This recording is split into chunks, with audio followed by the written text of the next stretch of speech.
Playwright Anton Chekhov famously said, "Never place a loaded rifle on stage if it isn't going to go off." In other words, every detail must be relevant, and every setup should have a payoff. Thus, the narrative principle of Chekhov's gun was born. But it isn't always a gun. Chekhov's Whatever is a podcast where myself and guests watch a movie and try to predict what role Chekhov's gun will play. Welcome to Chekhov's Whatever. Hello and welcome to Chekhov's Whatever, the podcast that makes a game of movies and storytelling. I'm your host, Meg Mazeski. Here with me today to discuss Hitman are Diana Rojek-Skonnord and Ryan Skonnord. Welcome, Diana and Ryan. Hi. Hello. So for the listeners, Diana and Ryan and we have collaborated on podcasts before. Diana used to be the co-host of a rom-com podcast, or just romance podcast, called Happily Ever Aftermath. And Ryan was the producer at large, excuse me. Mostly an honorary title, but kind of a recurring co-host toward the later years of the show. Yes, and I felt like a recurring co-host as well. I was not. I was just a frequent guest, but I was so happy to be on Happily Ever Aftermath. It's my favorite podcast I've ever guested on. So welcome. Oh, thank you so much. And if I remember correctly, you are our eminent law scholar. Yes, I am the eminent Jude Law scholar. That is correct. So for anyone listening out there, if you need a Jude Law expert / fangirl, I'm your person. Oh, yeah. Oh, man. I am excited. Oh, good. I am excited to have you here. And also, I apologize for bringing you back into the rom-com territory. It's like The Godfather. When you thought you were out, they pull you back in. Well, in all fairness, you did give us a handful of movies to work with, and I immediately grabbed this one. I'm like, I wanted to watch it anyways. Well, yeah, speaking of, the movie that we are here to discuss today is Hitman. It had a very brief theatrical release before hitting Netflix in July of 2024. It's a romantic comedy about a professor moonlighting as a fake man. It's about a professor moonlighting as a fake hitman for his city police department who descends into dangerous, dubious territory when he finds himself attracted to a woman who enlists his services. Hitman was directed by Richard Linklater, and it was also co-written by Linklater and Glenn Powell. Glenn Powell, of course, stars because it is Glenn Powell summer, y'all. Have you seen Twisters yet? No. I say yet like you're going to see it. Like it's a foregone conclusion that, of course, everyone will see Twisters. We have not. Diana, were you planning to? Or I wasn't planning on it. I decided to put my energy into making it to the movies for Deadpool and Wolverine instead. Ah, I see. Yes. But it's fascinating that you say Glenn Powell summer, because I have been under the impression that it was just my algorithm forcing Glenn Powell content to be there, because it's like, has society decided that this is the guy that we're all supposed to be like, oh my God, it's Glenn Powell? Yes, it is Brat Summer and Glenn Powell Summer. Brat, like, you heard it here last. Brat Pack? and Diana had to explain to me who he was, because I think I've maybe seen one or two things with him in a supporting role, but I didn't really register who he was or the name. And I remember us joking about, oh, it sounds like some kind of a Scotch whiskey, like Glenfiddich, you know? It's like, oh, it's a nice 12-year Glen Powell, you know? Oh, yes, very peaty. Yes. I, too, was not familiar with Glenn Powell, but I will say that this put him on my radar. It was one of those things where I watched the movie and then went to his IMDb and I was like, oh, yeah, Top Gun Maverick. But he had not stood out in my mind before then. But I will have some more to say about that later, I think. And this movie also stars Adria Arjona, Austin Emilio, Retta, and Sanjay Rao, among others. Currently, it's sitting at Rotten Tomatoes at about 95% critic score and 91% audience score. So did you all have any expectations going into this movie? I remember when the trailer came out and I watched it, I'm like, this seems interesting. It's on Netflix, practically in my living room already. So, all right, yeah. I'll just wait till... I didn't realize it had a theatrical run. Very short and limited. Oh, okay. So I saw the trailer. I thought, oh, okay, hey, based on a true story, which means this person exists, but it'll be nothing like their actual lives. So, yes. Or possibly two different people were thrown together and they made it a whole thing. But I thought it was an interesting premise, and that's why when it came up, I'm like, that one. That one. Yeah. And meanwhile, I was kind of downstream of this whole decision-making process. I think I had heard of the movie, or at least knew it by title, but when Diana told me that she was hoping to watch it and then subsequently had decided to choose it for this podcast, I kind of intentionally tried to go in as blind as possible, just because that, tends to, it makes for better discussion, but also, once I'm committed to seeing a movie, I might as well see it with as few preconceptions as possible. So I did not actually know that it was a rom-com going in. I did not know to what extent it was or was not a biopic of the actual person that this character was based on. The extent of my knowledge was pretty much, okay, so this is not based on the Hitman Codename 47 franchise of, it's not one of those two movies with the one with, was it Timothy Olyphant? And I forget who the other guy was. And that was pretty much it. So, but yeah, I was pleasantly surprised. I was pretty engaged from the very beginning. I was like watching the little set of opening titles, and it's like, oh, so this is what we're in for. Cool. Yeah, I guess I fell somewhere in the middle, because this was one of the movies, like you were saying, Diana, Glenn Powell has surfaced on your algorithm. And I felt like this movie surfaced on the algorithm for me. And a lot of the talk going on around it was, this is what a rom-com should be. This is like the rom-coms of yore. So that was what interested me. I was like, oh, people seem to be gravitating to this because it's reminiscent of what they feel like the rom-com should be. After seeing it, I almost hesitate to call it a rom-com. I feel like it was very light on the com. Well, I was going to say, like, I wouldn't even call it a rom-com now. No, I would not either. I might. I mean, it's a dark comedy, but yes. Yeah. I can think of one spot where I laughed out loud, but only one. Well, if anything, it was more like I was smirking through what he was doing. Yeah. And in fact, I talked to Ryan about this a lot. Like, I can't remember the last time I watched a movie and I laughed out loud. And then we saw Deadpool and Wolverine, and I was laughing a lot. But that's like, rom-com. I'm just like, oh, we really want to like dissect this. This is an entire podcast that I want to create about what is the genre, and this movie could be a masterclass of like, or the pilot, if you will, of yes. Yeah, I do get calling it a comedy, but it's a comedy in not just a very like black comedy kind of way, but also a very dry, understated kind of way. It's really more just like the building of the tension and the mounting absurdity of the situation. It's almost actually farcical, but in a really understated way. So if that makes sense. I feel like it pulls upon a lot of the romantic tropes that you see from romance books, like the miscommunication, the escalating of circumstances, like you said, but it's still feeling somewhat low on the comedy level for sure. I mean, they did throw in Retta, and so she definitely elevated. Yes, anything's instantly funnier with Retta. So yeah, we will dive into Hitman scene by scene. But before we do that, just as a reminder, this is Chekhov's Whatever, which means that we play a game around the concept of Chekhov's gun. Here is how that game works. This is a podcast where myself and my lovely guests watch and review a movie that's new to us.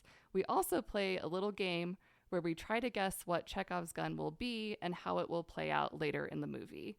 We get +1 point for correctly identifying a Chekhov's gun.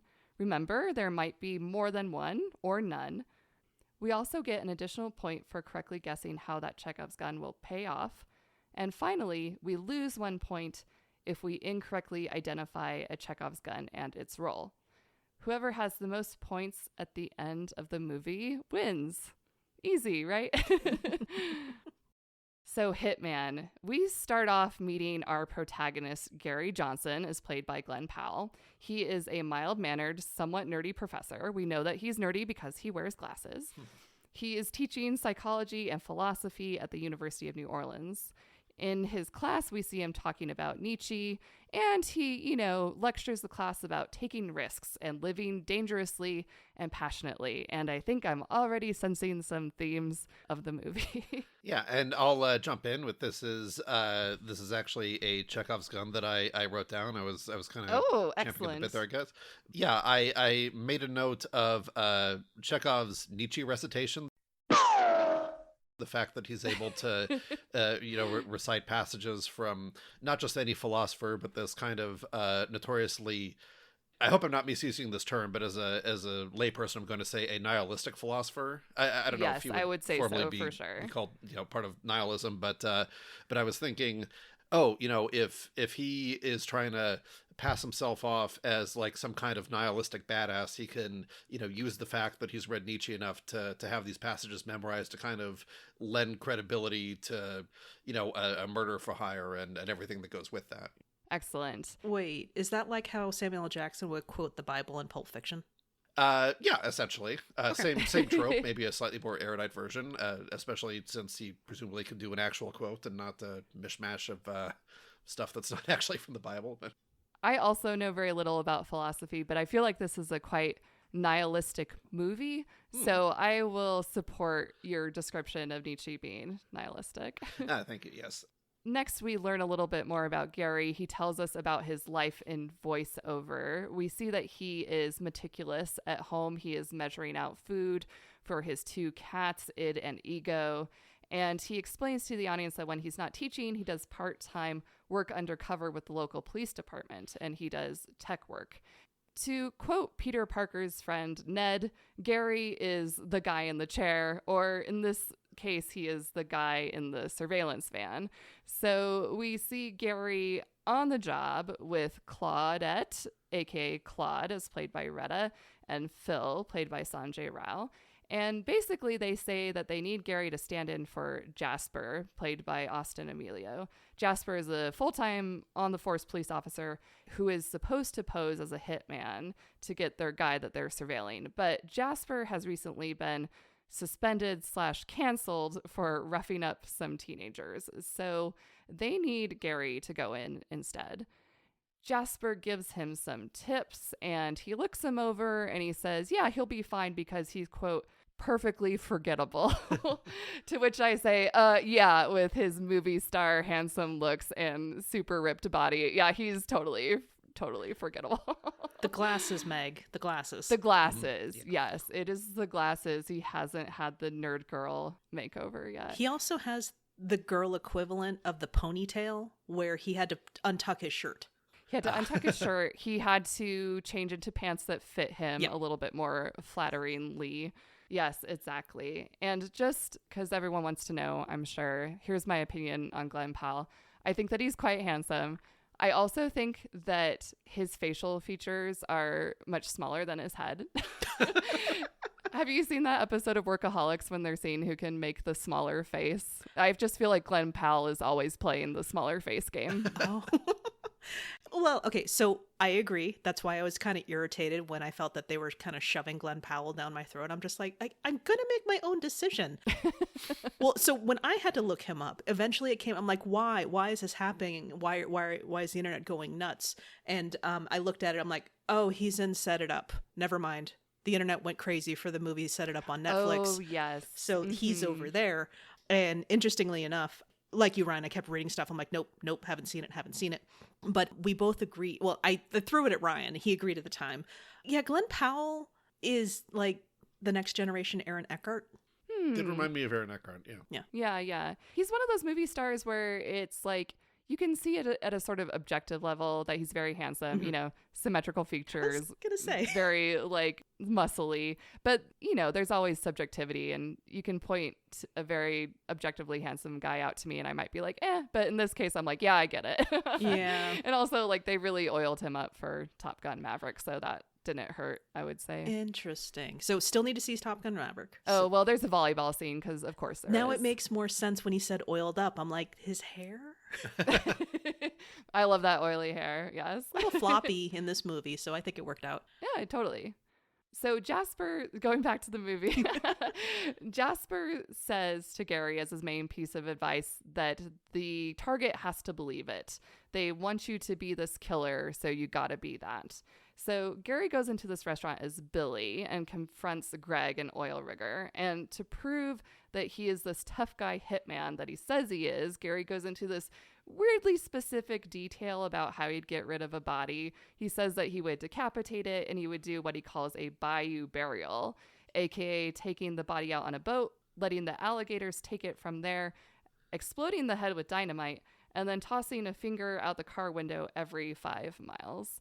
And I just have to say, this is a terrible idea. You're leaving biometric evidence, fingerprints, in a trail to your crime scene. I feel like that is the easiest way to get caught, in fact. But he is not, in fact, a trained killer, so I will give him some space.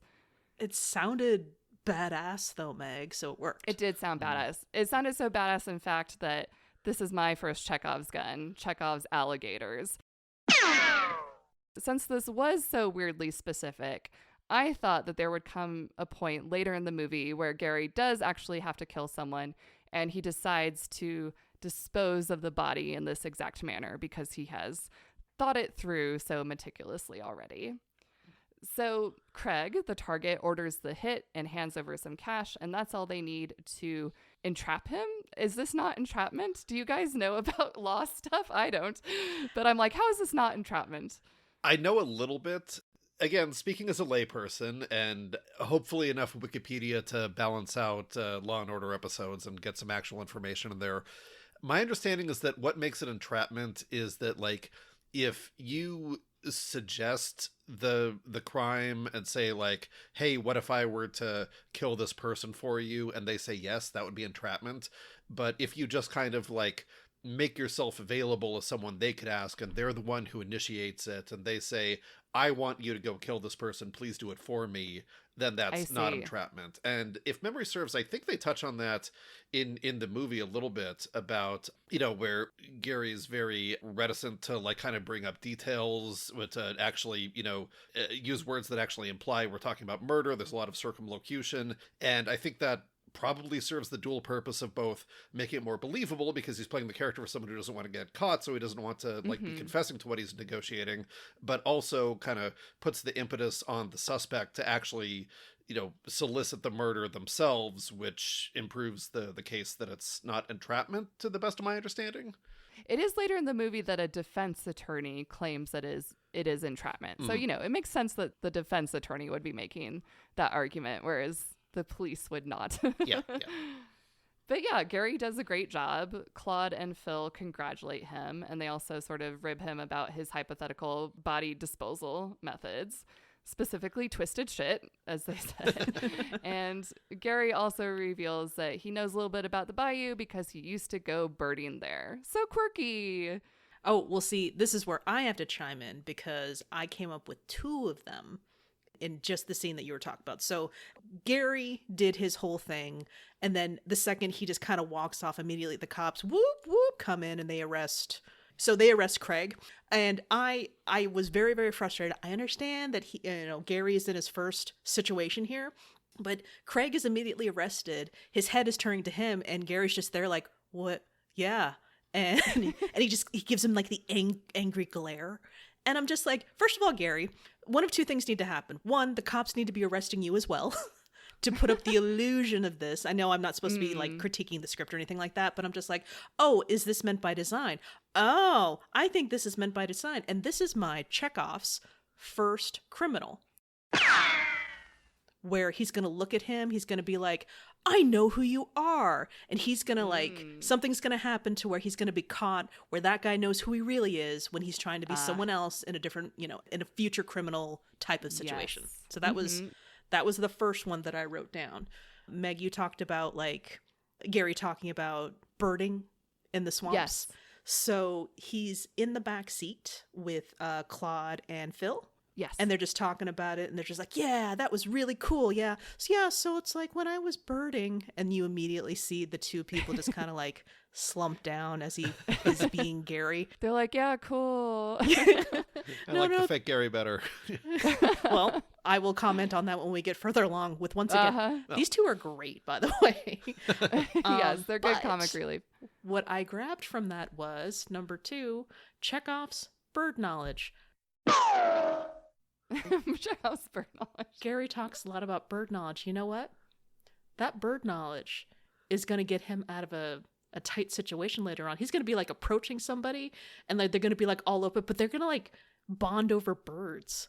I love that guess. Ornithology, is that the word?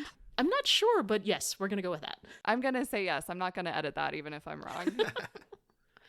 So we get some more overt thematic elements as we move on to the next scene. We see him drive by the street signs of desire and law. Oh, what could that symbolize? And we also get a voiceover about Gary saying that hitmen don't really exist. They're just a myth and a fantasy of Hollywood. To which I say, yes, they do. This also confused me. I was like, is this the movie trying to, I don't know, is this some sort of legal protection being like, oh, by the way, hitmen aren't actually real, so don't pay attention to this? I mean, did you guys clock this at all? It seemed very strange to me. When I watched it the second time, I was just like, I'm sure they do, but I'm sure what he meant was like the people he's creating don't exist. That's true. Yeah. Yeah, I registered that as like nobody actually does it as a full-time job or professional specialty. Like contract killings do happen. People hire other people to commit murders, but I guess the takeaway there is that in real life it's much more of an ad hoc thing. You don't just like go to the black market classified ads and pick out a listing for a full-time hitman and get a quote for rates, that kind of thing. Yeah, and contract killers probably don't put on an elaborate disguise to cater to their specific client, which is what Gary is doing. So during this voiceover, he's talking about how his job is to create this fantasy of the hitman that will most appeal to the specific client. Mm-hmm. And we get this compilation of Gary adopting different hitman personas, like really embodying them. He watches these YouTube tutorials about how to do wigs and costumes and makeup and the whole 9 yards. And we see several of his personas. He pretends to be a hunter. He is sort of like a kind of like rapper type person. He's kind of like rough around the edges and he's got gold teeth. At one point, he's sort of like a pool boy type persona flirting with an older woman. There's a persona that I described as Patrick Bateman. I'm like, how is this not just Patrick Bateman from American Psycho? Another one I called Russian Severus Snape, and also some sort of later Tilda Swinton-ass character. Was that the one with like the red hair and the, yes, you know, just like you expect a voice like from The Princess Bride? I just took 1 year of your life away. Yes, it was a very sort of like floaty voice. Yes, exactly. So we get this fun little montage of Gary really leaning into it. He's really good at it, and it also seems like he's enjoying himself as well. We get a scene later where he's back in his classroom and he asks his class, "Do you know yourself?" Again, let's be spoon-fed some themes some more. Enter the ex-wife Alicia, who has apparently happily moved on and is now pregnant with another partner. And they are talking, and Alicia says she thinks people can change, but she questions whether Gary ever can. She also accuses him of having no passion and that he is incapable of murder because he is incapable of passion. So I think we can kind of see that this is setting the groundwork for where Gary's character arc will go. And Alicia always says, everyone's fucked up. You just have to find someone who's fucked up in a way you like. So I think that is also hinting at the relationship that Gary will soon find with someone who we will meet very soon. That's some horrible things to hear from your ex, and I imagine an ex can say some terrible things to you. You have no passion, you can never change. I wonder who initiated the divorce in that case. Yeah. It comes across like she's saying it so supportively too. Like she is honestly trying to give the guy life advice. Like this is an amicable divorce. She just, you know, thinks he lacks all emotion. So yeah, you know, she's coming from a good place. Yeah. Are there some like rom-com tropes that I'm missing entirely where it's just like, you know, the ex and it's funny because they're very, very like, you know, friendly to each other. But in the end, she's just like, you could never murder somebody. Like that's what's missing in his life. If only you could have been passionate enough to murder someone. I know I always look for a partner who I think is capable of murder. That's one of my top criteria. Diana, would you murder for me? I mean, I was about to say, you and I have gotten to the hypotheticals, but you know how I ruin hypothetical games. What are the circumstances? What way do I have to do it? Do I have to drag them to a swamp and put all of their individual fingers every 5 miles or so? Because I will not. We do not have a swamp here. So it seems like some time has passed and we're back at the police station. Gary is getting more praise from his coworkers and Jasper is back from suspension, but the police are so happy with Gary's performance that they kind of take Jasper down a peg and they say, no, you don't get to have your hitman job back. Gary's going to keep doing that. Gary gets his next mark. It's a woman named Madison, played by Adria Arjona. And he's Googling her like he does with all of his clients to see how he can tailor his hitman persona to her. But he can't quite pin her down. He can't crack her open. And he asks himself, who is your hitman? He decides to settle on a persona that he calls Ron. This is a cool, smooth-talking, suave, laid-back guy with smooth back hair and sunglasses, and he meets Madison in a diner over pie in a private booth in the back. Madison is very scared and closed off at first. She's very nervous, very vulnerable. She's like a deer in headlights, and she says that she is terrified of her controlling husband. This is who she wants to put the hit out on. She says that he won't let her work. He puts her on a diet. He's bad and he's just getting worse. And she says that she's scared she'll die in this prison of a marriage. But then she asks if she can share some of Gary's pie, and we see a whole new side of her. She suddenly relaxes. She gets a bit flirty. She says that she's a dog person and she finds cats creepy. And then they role play that they are detectives looking for murderous cats. I really enjoyed this scene. I think right away we can see that these two actors have very good chemistry. Agreed. And as soon as Madison lets her guard down, I feel very much in Gary's shoes in the sense of like, oh yeah, she's so charming, she's so cute. Of course, he's like instantly head over heels for her. I thought that was a very effective scene. So she's about to hand over the money to seal the deal for putting the hit out on her husband. But Gary doesn't accept the money and he urges her to reconsider and says, don't go home, keep this money and use it to start a new life. So essentially, he had her in the bag. She would have been arrested, but he lets her go. And the police are not happy about this. I definitely agree with your observation about them having good chemistry. And again, not really knowing where the plot was going or not even knowing that this was necessarily going to be in like a rom-com genre. It was interesting trying to get a read on how much of this was just kind of like platonic compassion for this woman versus acting on an attraction to her. I definitely did like read an attraction into it, and I was kind of wondering if like, because I was not aware that this relationship was going to kind of like persist through the rest of the arc of the movie. I wasn't sure how many more scenes that Madison was even going to be in, and it was interesting really kind of focusing on Gary's motive here, how much this is him kind of acting on an interpersonal set of feelings for Madison versus the you can already kind of see the weighing the ethics, his philosophy background, and a person in her situation, does she deserve to be punished? How much is she actually guilty of something by trying to solicit this murder? And, is she really, like morally culpable for the murder if she hasn't like fully committed to going through with it yet, as he was picking up on that he was detecting a certain amount of doubt. Maybe he was thinking, ethically speaking, she deserves to have someone talk her down off the ledge, even if it is the person whose job is otherwise to, get her behind bars. Yeah, but why didn't he think that about any of the other clients? It's just because she was hot, right? That's the only reason why he felt that way about her and not any of the other clients. That's a valid interpretation. I guess I was just kind of engaging with the puzzle of like, is it because she's hot, or is it because she's especially vulnerable and downtrodden, or is it somewhere in between?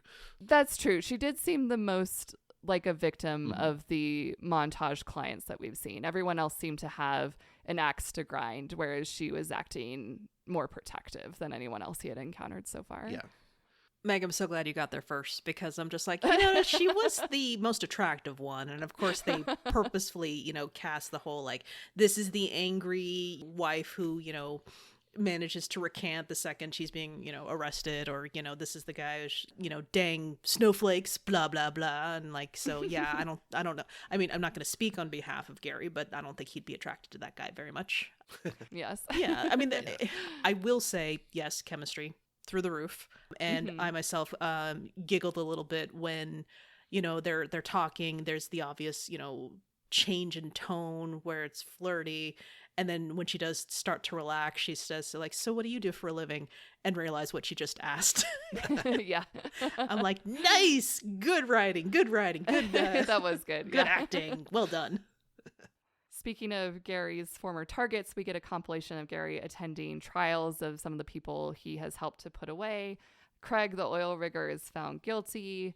A wife who was trying to pay Gary off with a boat instead of money was found not guilty, and it seems that her husband forgave her, and they hug and they give Gary the stink eye. So it seems like those two have made up. And this is the scene where the lawyer points out that Gary is being manipulative, that he's a liar, and the lawyer also says that he has no humanity. So this is the point where we see Gary starting to feel definitely very conflicted, and he asks himself whether he's just preying on the weak. So this is kind of compounding from the scene we just saw where he was having second thoughts with Madison. Mm-hmm. And speaking of Madison, he gets a text from her, or Ron gets a text from her, I should say, and she asks him to meet her at a charity fundraiser for rescue dogs. And he plays with some puppies, and I just felt like this was fan service. I was like, hot guy playing with puppies. Thank you, movie. I appreciate it. Well, he's already starting to come around for being a cat person. I mean, I feel like this was not a development that I personally appreciated as a cat person. Diana, do you beg to differ? Well, it's not helping, again, stupid algorithms, but like, I guess now with Twister and something else, there's a lot of stuff about Glenn Powell's dog. Yes, his dog Brisket, which is very cute. Okay, is the dog the same dog that was in the diner? There was a dog in the diner? Yeah, they right before they're like eating the pie, they look and she says like something dog, and she's like, "Do you like dogs?" She's like, "Do I look like a cat person?" I will have to follow up after we record because I do not remember what that dog looked like. Well, fair enough. I'm just like, I don't like that I can actually ask, is that Glenn Powell's dog? Hello, Meg from the future here to say that was, in fact, Glenn Powell's dog Brisket in the diner scene. We now return you to your regularly scheduled programming. Yes, I have come of the opinion that I know I'm too into a celebrity when I know their dog's names. When I learned the name of Bradley Cooper's dog, I was like, I'm in too deep. This is where I need to back out. I don't need to know that his dog's name is Charlotte. Well, okay, but also sometimes you just pick up on it, like... That is what social media will do to you. Well, yeah, I mean, isn't Taylor Swift's dog named after Olivia Benson? I believe you. Okay. Actually, I'm not even positive, but I swear, this stupid internet.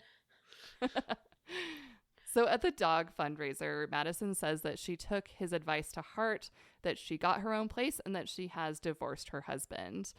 After this event, they go to a bar together, and they're really getting their flirt on. And Madison says, "You're not a hitman."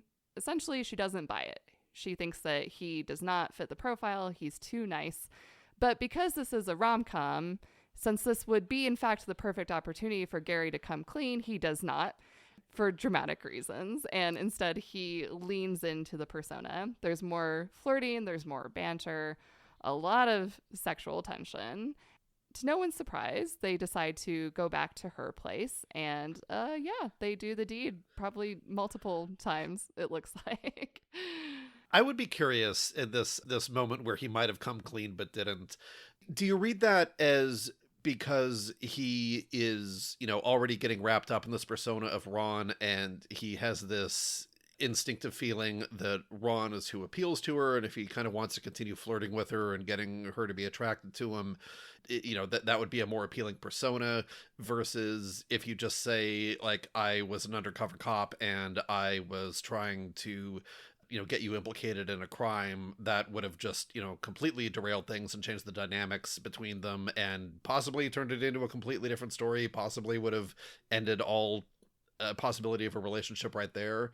I'm just kind of wondering, like, what your impression of what was going through his head was, as he's like, oh, I'm going to continue playing this hitman character for purposes of possibly trying to get into her pants, or, I think thematically, what makes the most sense to me is that he is not secure in his own self and Gary being able to win over this woman. Because by the end of the movie, to jump ahead just a little bit, he seems most happy when he discovers a new side of himself, when he blends Gary with Ron, or this new third person that he becomes by the end of the movie.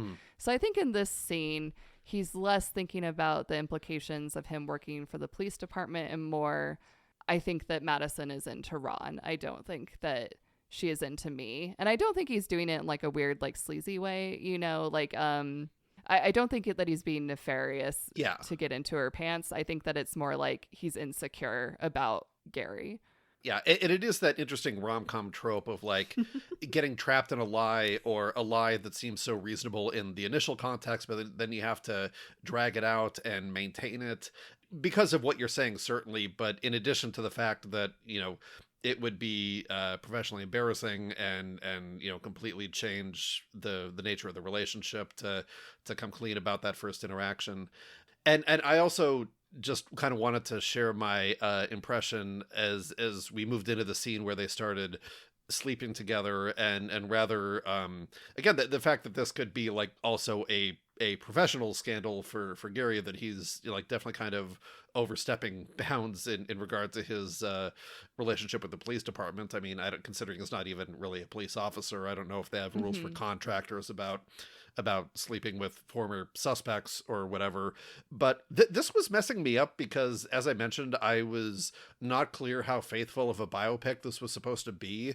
And I'm like, did the real guy do this? And did he? Because that seems irresponsible. And if he didn't do it, it seems like kind of a weird thing to put in the movie, that it would like suggest that he was going around behind the police department's back. And yeah, so we can come back to that later, but it was already kind of throwing me for a loop of like, I'm not even sure what kind of story this is supposed to turn into. My impression is that the biopic-ness begins and ends at the concept of a college professor moonlighting as an undercover person for the police department. Becomes increasingly clear as the movie goes on. And meanwhile, I was kind of, I agree. I think we were out of the biopic part after the first 5 to 10 minutes of runtime or so. And I was laboring under the delusion that they were still sticking to like some version of a factual accounting of events. So it affected my ability to guess some of the Chekhov's guns from that point forward, let's just say. Oh, yeah, at any point, Ryan, I was waiting for Madison to go, was I a bet? Was I a stupid bet? So yeah, Madison and Gary, they really hit it off. They are having a little bit of pillow talk, and they're saying that they definitely want to see each other again, but he's still not ready to come clean. And he says, you know, because of my line of work, we can't get too close. You can't really know what my whereabouts are.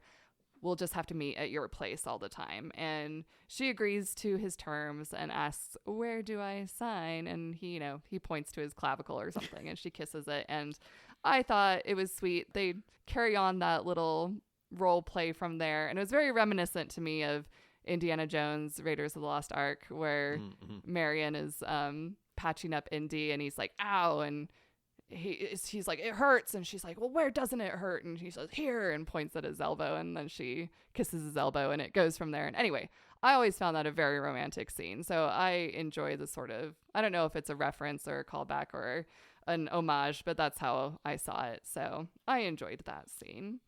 And then we get a compilation of a bunch of sex crossed over with Gary teaching his class. He talks about ego versus superego versus id. Talks about things like pleasure and desire, which obviously parallels well with all the sexy times they're having with some stewardess role play and in a bath. And then this transitions to them canoodling and talking in the bathtub. And Madison, still under the impression that he is a hitman, asks how he doesn't get caught and asks, how would you kill someone? Just asking, you know, just curious, not asking for her own reasons or anything. Gary says that the most effective way to kill someone with a gun is to aim for the heart. This is my next Chekhov's gun. I'm calling it Chekhov's shot through the heart.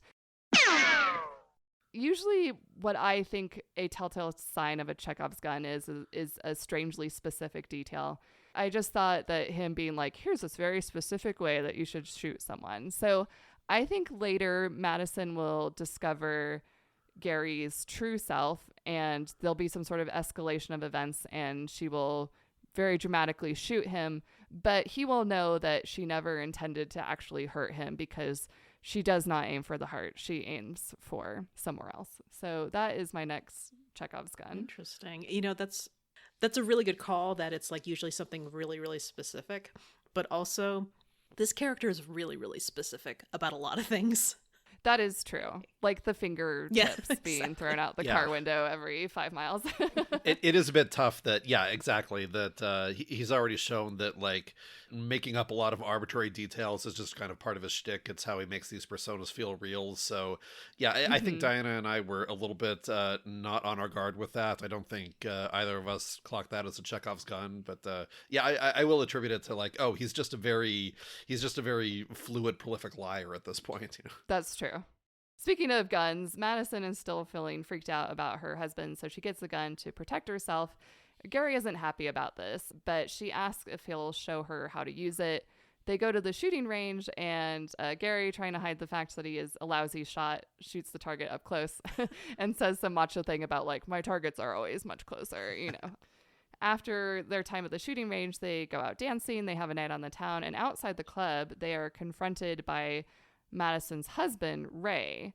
During this altercation, Ray says that she hasn't actually divorced him yet, after all, and he is in a rage catching her with another man. And the situation escalates. Gary pulls out the gun and warns Ray to back off. It seems like Madison gets really hot and bothered by this. She seems to really be enjoying that Gary is sticking up for her in this way, and she almost eggs him on. She says to Gary, show him. So like, show Ray what you can do with your gun.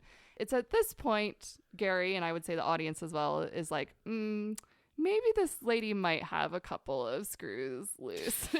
So Gary is on his guard, and I am as well as a watcher. I agree. I mean, at that point, I'm just like, no. This is the part where you remove yourself from that whole thing. This is the part where you're like, wait a second, I met this lady because she wanted to kill this guy. It also is acting contrary to that, like, very, very scared woman. And I'm all for people getting confidence to stand up to their abusive partners, but also not in the whole show 'em, babe. It's like, no, not that way. Not that way. Yeah, not like getting off on like a show of force. So Gary's feeling a little weird. They go to an old school burger joint to get some ice cream, and Gary suspects that Madison wanted Ray to see her out with another man. He thinks maybe it wasn't a coincidence, and he questions, like, are you even divorced? And to which she says, yes, we are. She points out she's not wearing a ring. He remains unconvinced.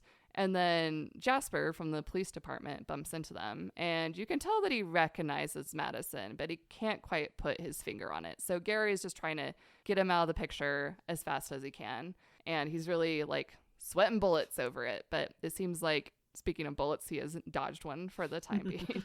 Yeah, this was an interesting scene for me just because I feel like a real trope of this, not the genre, but the sort of like premise of someone who impersonates a lot of different people, and then they inevitably run into someone who recognizes them from before, and it kind of primes you to expect that exactly what you were saying earlier, that he's going to run into one of those acquitted suspects, perhaps the couple with the boat or whatever, and they're going to blow his cover. And I thought it actually caught me a little bit off guard that that did happen, but it wasn't one of the people he was lying to. It was one of the people he was lying for. It was one of his colleagues from the police department.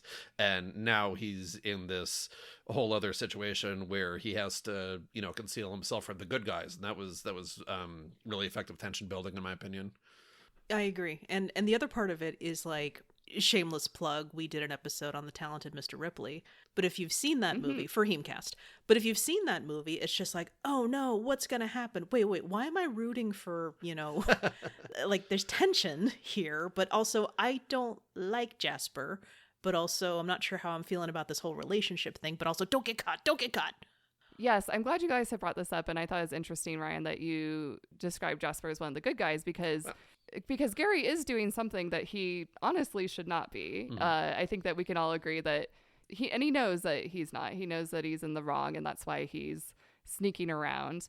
But like you were saying, Diana, on the other hand, you are rooting for him because he's charismatic and Madison is charismatic.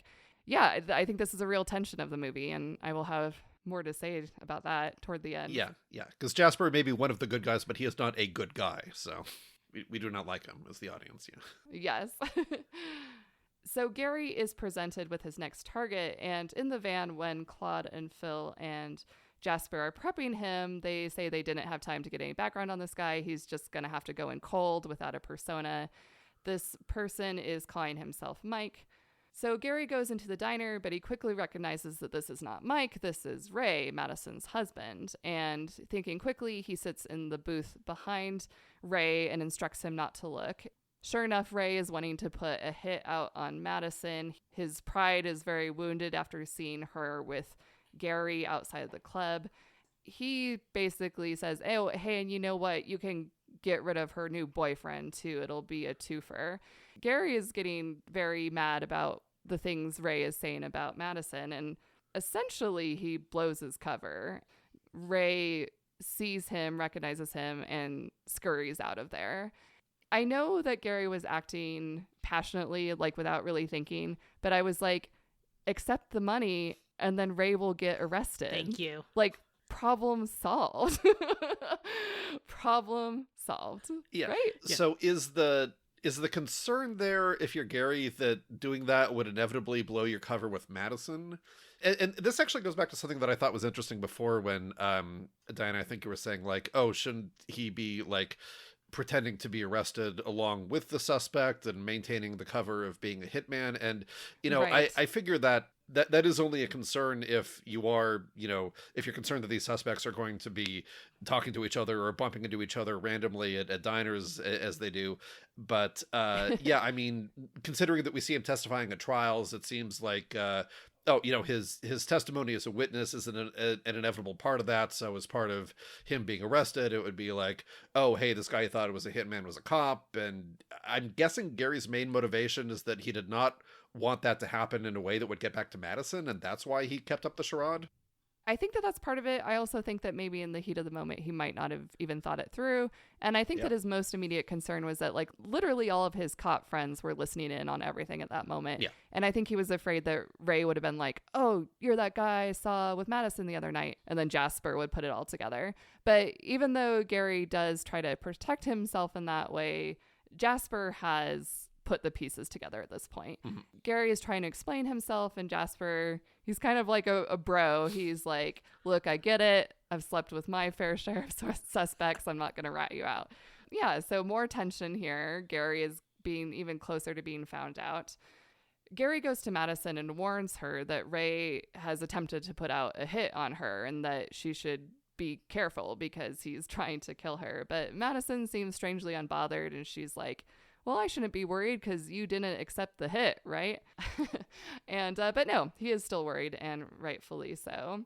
We get another scene at his university. This is what I call the hot girl makeover scene because his female classmates are wondering, when did he get so hot? And I'm like, since always. But the students seem to be seeing a change in Gary as he himself is embracing his new self. And he also posits during this classroom scene that maybe sometimes a targeted killing of a bad person is actually a good thing. So, yeah, we can see him starting to maybe justify some of his later actions. He's kind of like setting the stage for maybe a bit of a change of heart. Yeah, as a dabbler in some of these topics, I'll claim like a Wikipedia level knowledge of like ethical philosophy. But yeah, I mean, it is common enough to see these hypothetical questions of like, is murder an absolute wrong, or are there ever like utilitarian situations where et cetera, et cetera. And yeah, the film didn't maybe go super deep with that, and probably would be even less satisfying to someone who actually has like studied this stuff in school, unlike me. But I thought it was a neat area to explore, at least. putting some of the ethical, like, would it ever be correct to murder a man because you know beyond a doubt that it'll protect his abused wife? And surprise, it's not hypothetical. You're in real life now. So interesting place to go in a movie. Yeah. Yeah, I do think that it's a topic worth exploring. I just feel like the movie very much spoon feeds these questions to you. Yes. I feel like without having him literally spell it out to his students, that we would still understand the dilemma. Not the subtlest theme. Yeah. Not the most subtle. What's weird though is that in its lack of subtlety, I think I just completely like tuned out. I'm like, yep, he's talking about the thing he's talking about. Yes. Good job. I don't know. My understanding of, like, I learned about, I took a class in philosophy, didn't stick, but my philosophical knowledge comes from, The Good Place. And all I know about that is don't put peeps in chili. Yes. Hey, he was a teacher teaching it. Exactly. So Madison seems to be of the belief that killing a bad person is good because, surprise, surprise, the police let Gary know that Madison's husband has been found dead, shot through the heart. Dun, dun, dun. Cue Bon Jovi. No, I don't know. The police think that it's a drug deal gone bad, but the police are also looking for Madison's boyfriend with whom she was spotted outside the club. So Gary knows, or at least strongly suspects, that it was in fact Madison who killed Ray, and Jasper has fully put the pieces together and essentially tells Gary that he's onto him and he'd better watch out since he knows that he is the mysterious boyfriend. Gary confronts Madison at her place, and she seems to be pretending to be surprised, pretending to be upset, and she eventually confesses to shooting Ray and says that it was in self-defense, but then says, technically, he was either passed out or asleep. And that's the part where I really laughed. I thought that was pretty funny. But she's very confused. She doesn't understand why Gary is getting so bent out of shape. And she's like, what's your problem? You're a hitman. You kill people all the time. So now Gary's hand is forced and he confesses that he is not a hitman and explains the situation to her and says, in fact, his name is not Ron. His name is Gary. And she says, who the fuck is Gary? So Madison is very wounded that Gary has been lying to her this whole time. They part on not good terms. And when Ray returns to the police department, they now also suspect that Madison has done her husband in because they have discovered that Ray recently increased his life insurance policy by $1 million. Madison is the sole beneficiary, and she is now also the number one suspect because the policy changes predate her initial solicitation attempt to have a hit put out on Ray. So, long story short, this isn't looking good for Madison. You can see the gears turning in Gary's head. He's wondering, has everything she's told me been a lie? Was she ever fearful for her life, or was she just trying to get the $1 million life insurance policy? Jasper, hoping to catch Madison and Gary, suggests that Gary confront her as Ron while wearing a wire to get her to confess. Gary maintains that he just bumped into her that one time on accident and that she still believes that he is Ron. Yeah. So yes, he's in a very sticky situation now. And it was at about this point in the movie where I started to feel like kind of a dumbass because, as you hinted at, there was an actual gun. It was later used to kill a person, and I did not write it down. So seemed like a bit of a gimme in hindsight. Chekhov's gun isn't always a gun, but I guess most guns do go off in most movies. Gary goes over to confront Madison, but since all the police have is audio, so he is just wearing a wire. There aren't any cameras, obviously, because it's just in Madison's home. But so he is like, I need to communicate to her what the situation is, and we need to convince the police who are listening in that she is in fact innocent. So he arrives at her door with a text message written out on his phone saying, the police know I'm wearing a wire. Here's what you have to do.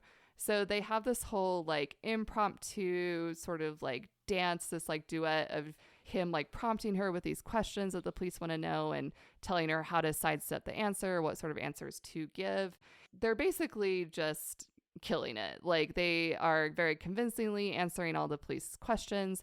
She's saying that that guy outside the club was not a boyfriend. It was just someone she met this one time. She said she had no idea about the life insurance policy. Ray's family was always concerned about money, et cetera, et cetera. And it's going really well. And he's like, okay, here's the big finale. Get like really mad at me and kick me out of the apartment. And I was really convinced that at this moment she was going to be like, get out of here, Gary. And then everyone would be like, gasp, you know. I wanted that to happen, but it did not. That's my script doctor note. But, you know, I don't know better than Richard Linklater. So, yeah, I really enjoyed this scene. And you know, years of Very doing good Happily scene. Ever Aftermath have kind of, you know, tuned me to picking out the sort of like romantic high points of the movie. And I'm probably Yes. not saying anything too insightful here, but that's what this felt like to me, because not only is Gary like very clearly going past a point of no return, he is like 100% invested in being Madison's ally at this point. Yes. But also it was like kind of perversely touching in like her in this moment, you know, not knowing what's going on with him, not knowing if she herself is even willing to trust him. And as soon as he comes in and is holding up that cell phone to help her, you know, evade justice for the murder that she has committed. Be an she's- accomplice in murder, essentially. Yes. that is, if nothing else, a grand gesture of commitment, and just kind of, you know, putting yourself in her shoes. And, you know, a minute ago, she didn't even know if she could trust this guy. And now he's very obviously got her back. You have to imagine she was probably feeling pretty relieved and good in that moment. And seeing her parlay that into just, you know, playing the part to the hilt and following the instructions, it was perversely sweet as these things go. So It's just a great scene, honestly. It's just like him messaging her, and I'm just like, well, it's a good thing he doesn't have one of those phones that you can hear. Inadmissible. No, I thought it was played out really well, and it's Ryan. It's so funny that you point out the whole like this is where he's like committing to her, because that'll come up in a future scene with the exact words. So Meg will get us there. Yeah, I agree with everything you guys have said. It's a great scene. There's a lot of good tension.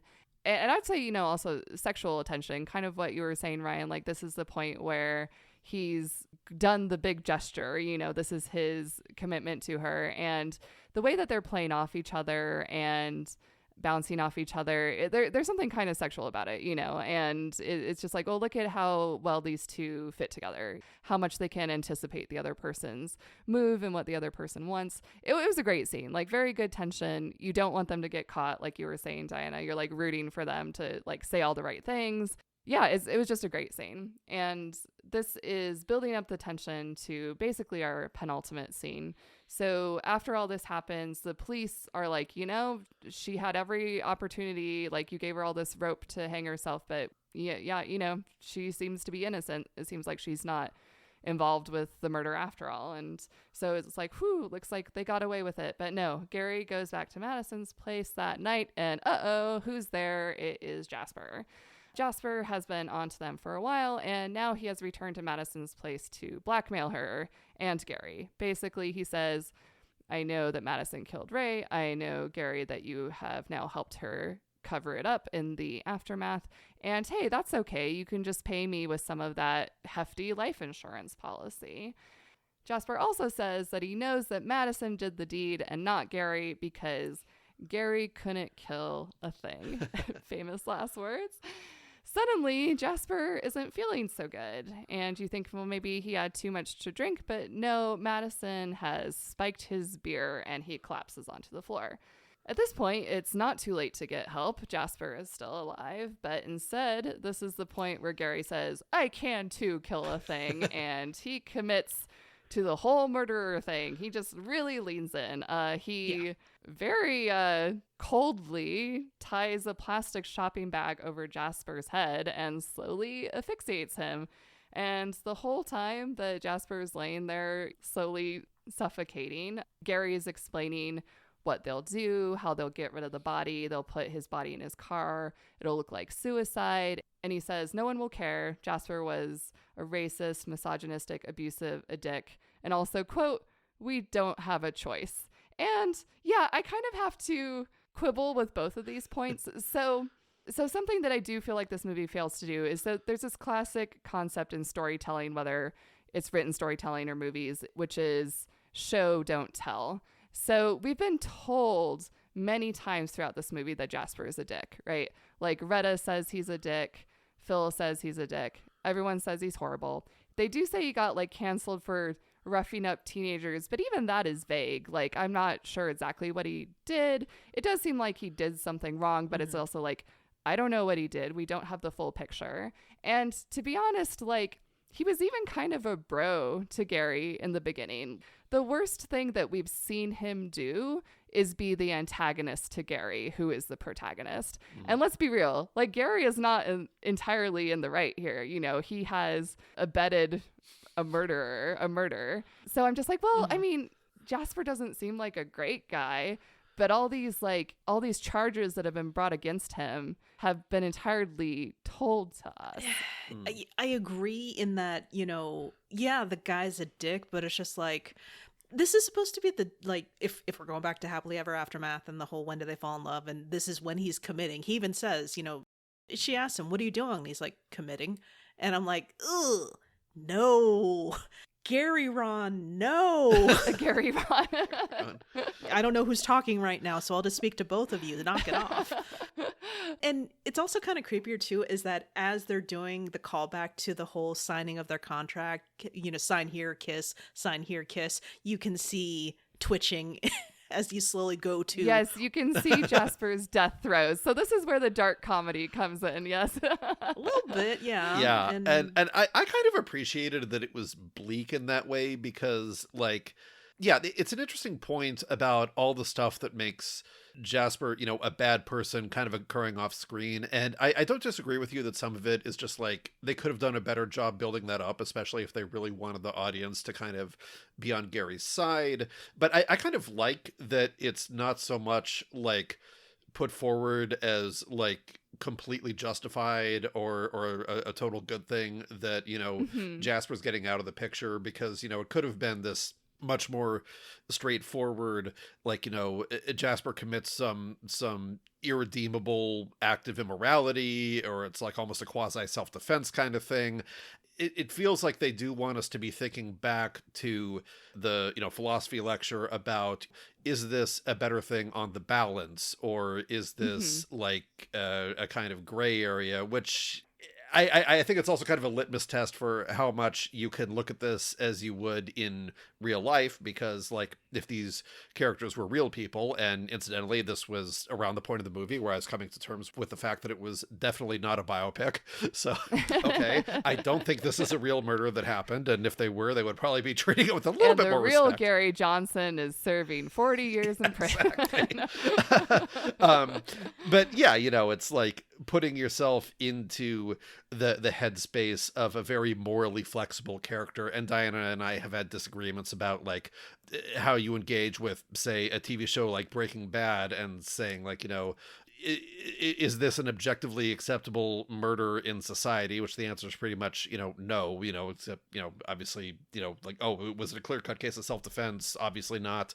But, like, in the headspace of this character and kind of dipping a toe into this murder-for-hire universe that even within the world of the film, Gary is presenting it as, you know, fictitious. There are no real full-time hitmen, but, you know, we get the sense that maybe he's seeing a grain of truth in that, and, you know, maybe dipping his toe into the headspace of someone like Madison as he first met her, where she wants a person dead, and maybe it wouldn't be such a bad thing if that person were dead. It's a very dark and not connected to real life, but still something to kind of interesting to kind of, you know, try on for a movie. It's like, you know, I don't think it was actually such a bad thing that he killed that guy. And that is the kind of thought that you can entertain in a work of fiction. And yeah, it produced some interesting feelings where it's like, oh yeah, this movie is going hard on black comedy, and it is not doing the stuff that, like, a conventional movie would do to make these killers appear sympathetic. Like, Gary and Madison are only a little bit sympathetic, not all the way sympathetic, and that gives it some really interesting texture that is not like that many other movies that I could name. So I thought it was interesting on that wavelength, at least. Yeah, I agree. I always like a movie with nuance, and I'm certainly not trying to say that I would have wished this movie were more black and white, but I suppose what I am trying to say is that the movie does introduce nuance. It does make you question, was this the right thing to do? Did Jasper deserve to die?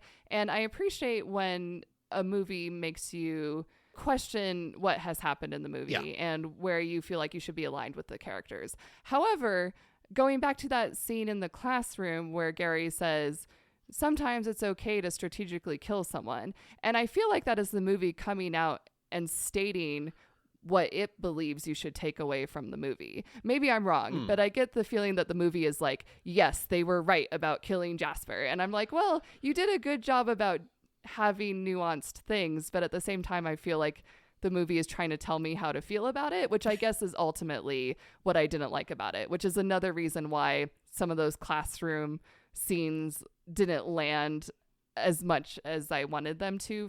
And yes, I firmly believe that you can fully enjoy a movie and like a movie even if the characters are not likable, or even if especially the characters are not likable, because then the movie challenges you a bit. This is also one of the reasons why I would not call this a rom-com. It's not your average rom-com or your rom-com trope to be like, well, were the main characters morally justified in murdering someone?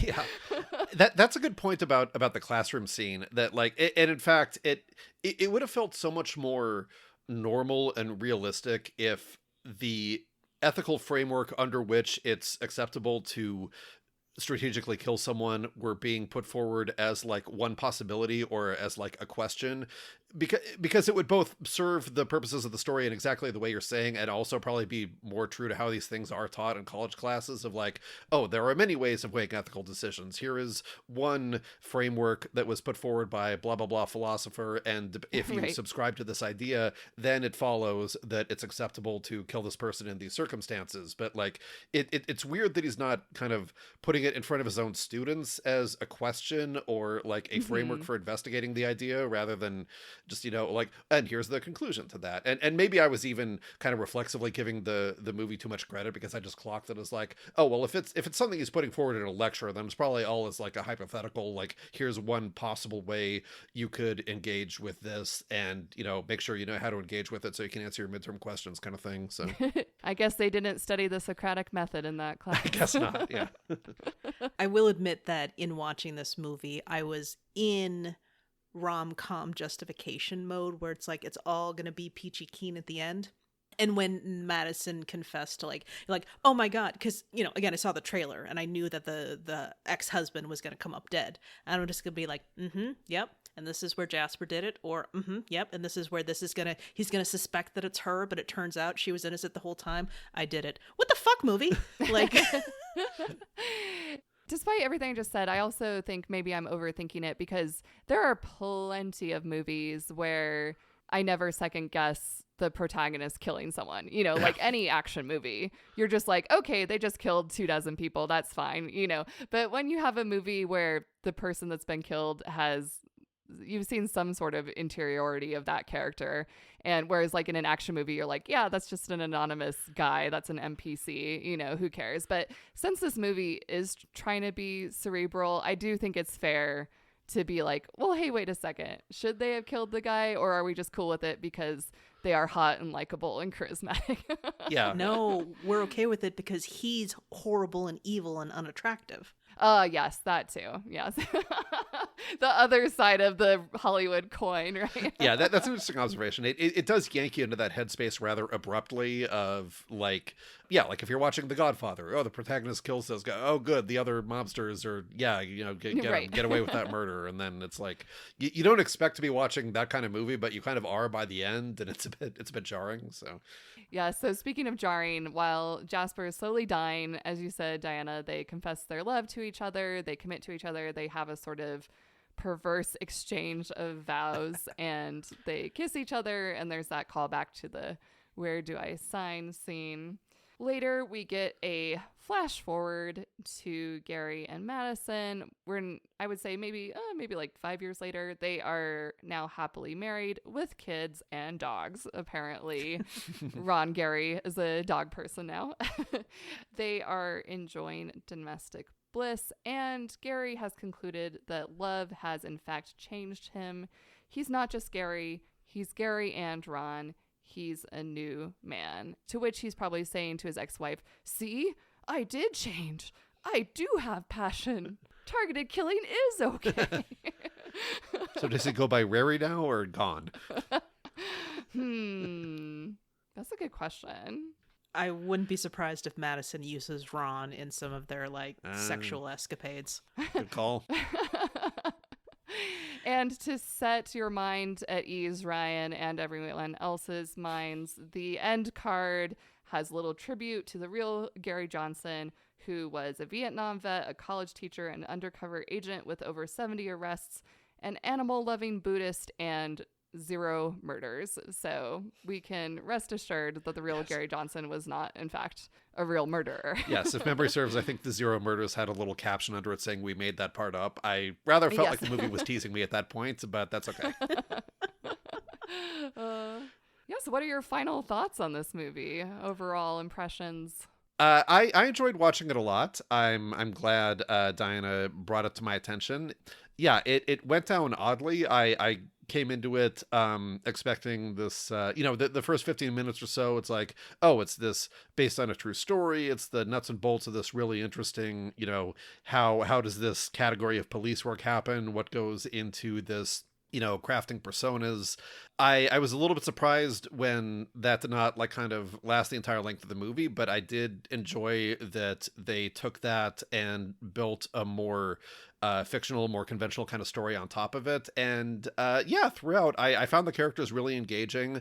I think I sympathized a lot with Madison in the way that you were supposed to, perhaps even getting a little bit bitten by the being a bit more understanding of the pretty woman than you ought to be. I don't think I'm entirely immune to that either, and I think the character was played really, really well and really charmingly.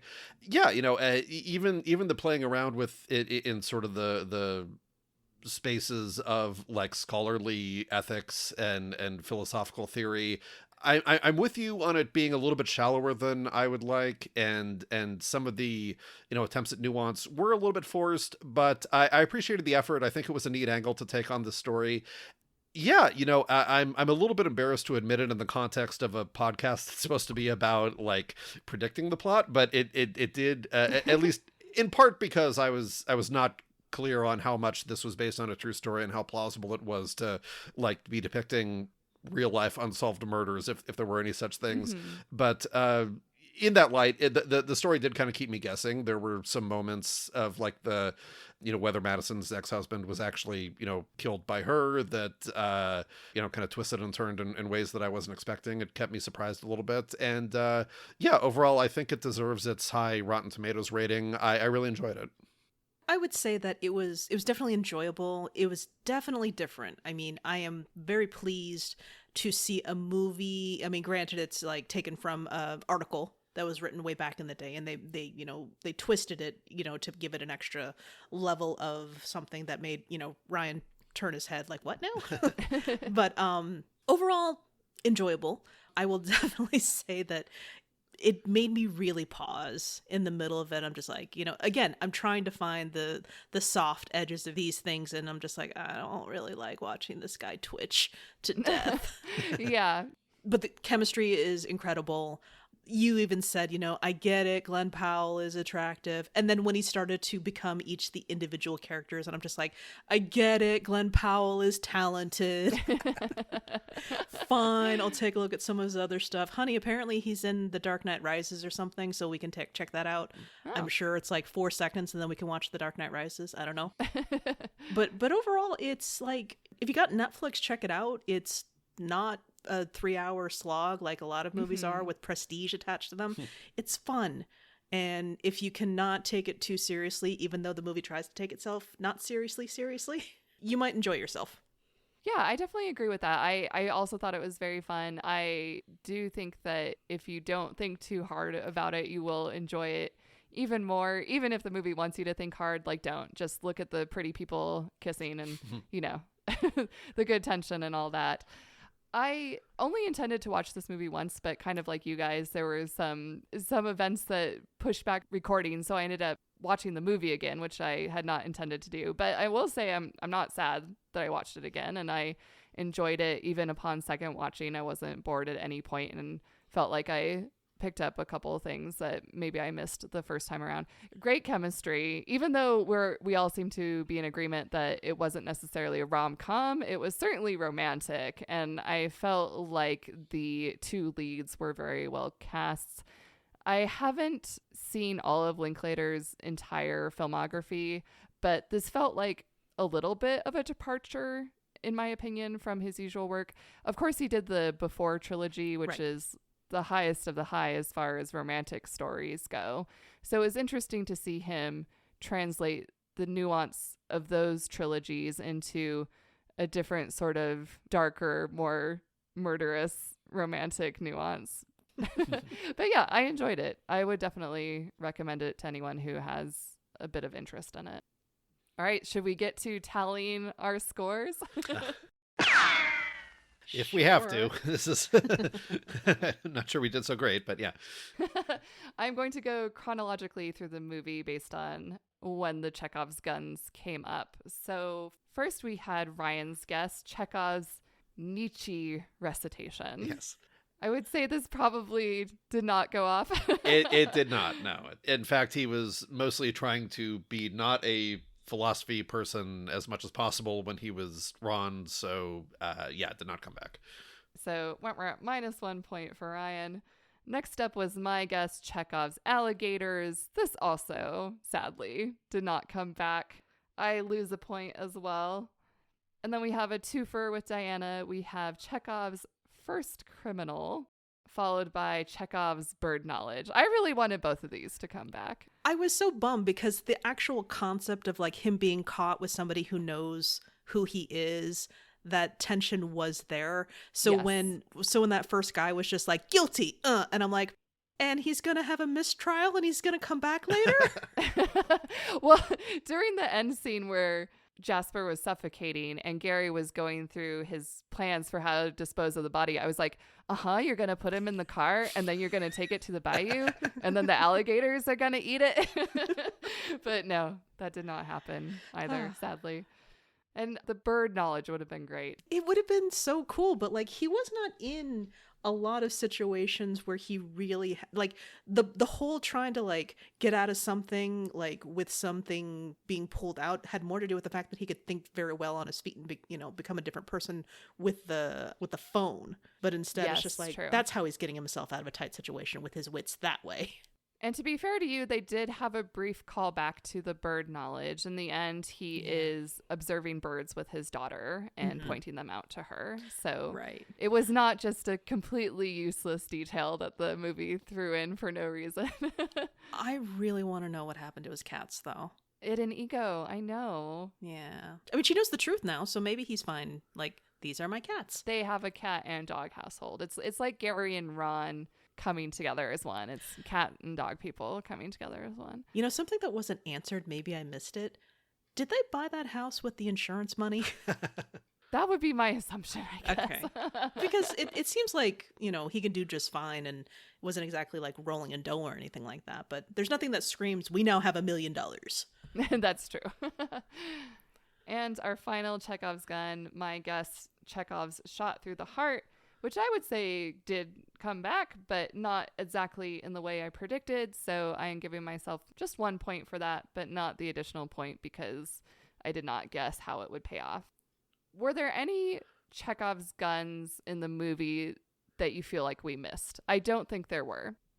We discussed the various foreshadowing that Madison was, going to do this, including the possession of the literal gun, which I mentioned. Unless you're counting that, this is interesting, which is something I think the podcast will continue to explore the more it goes on. I feel like there can be a very fine line between foreshadowing and between Chekhov's gun.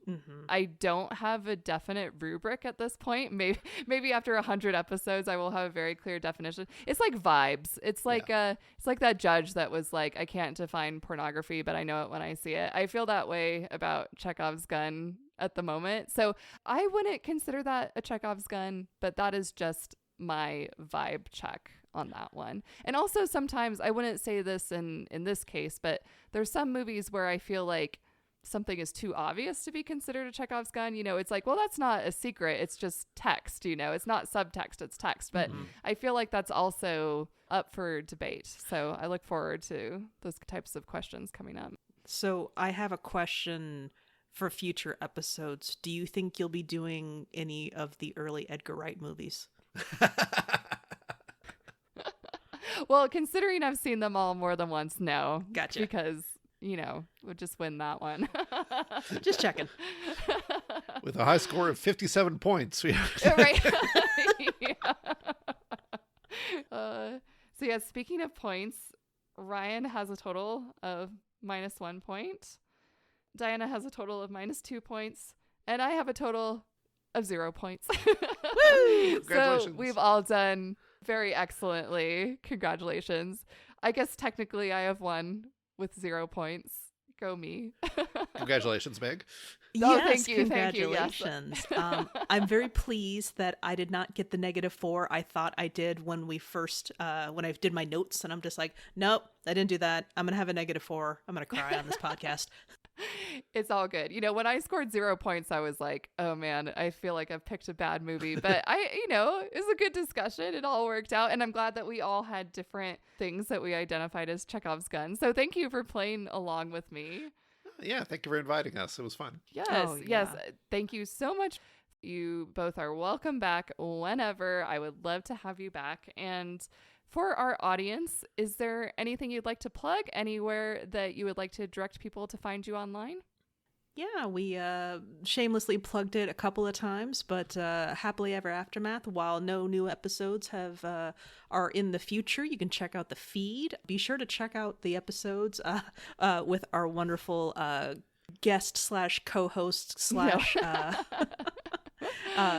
special topic knowledge Eminent person. law scholar. Well, you're the law scholar, but also you have some really good points on Ewan McGregor movies. And Yes. don't forget Armageddon. Armageddon. Who can forget Armageddon? I was actually checking to see which episode we had done, and I'm just like, oh wait, no, you did Enemy of the Gates. I had to scroll through a lot of episodes you did with us, so thank you so much. Oh, thank you. How the turns have tabled.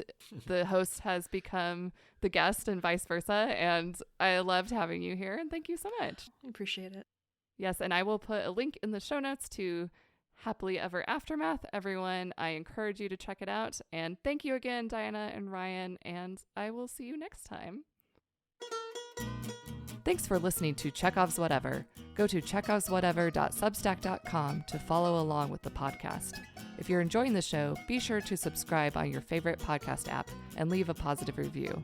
You can also find video clips and full audio episodes on YouTube, so be sure to like and subscribe at Chekhov's Whatever. And finally, you can send email to chekhovswhateverpodcast@gmail.com. All right, let's end this show with a bang.